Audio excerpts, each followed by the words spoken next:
الرحيم، والحمد لله رب العالمين، أفضل الصلاة وأتم التسليم على سيدنا محمد خاتم الأنبياء والمرسلين. بفضل الله سبحانه وتعالى قد تمكن الجيش الحر ضمن غرفة عمليات درع الفرات من إكمال السيطرة على مدينة الباب.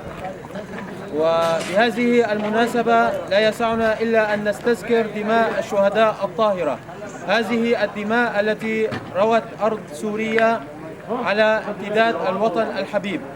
فإننا نعاهد الله ثم نعاهد شهداءنا بأن نكون على الطريق السليم، وبأن لا تضيع دماؤهم هدرا، وبأن نتابع طريق الحرية حتى أن يتكلل الوطن بشكل كامل إن شاء الله تعالى بالحرية والاستقلال، وبأن نخلص شعبنا من نير الظلم الذي تعرض له خلال هذه السنوات العجاف، سواء من قبل النظام أو من قبل أدواته المتمثلة بداعش وبالحركات الانفصالية.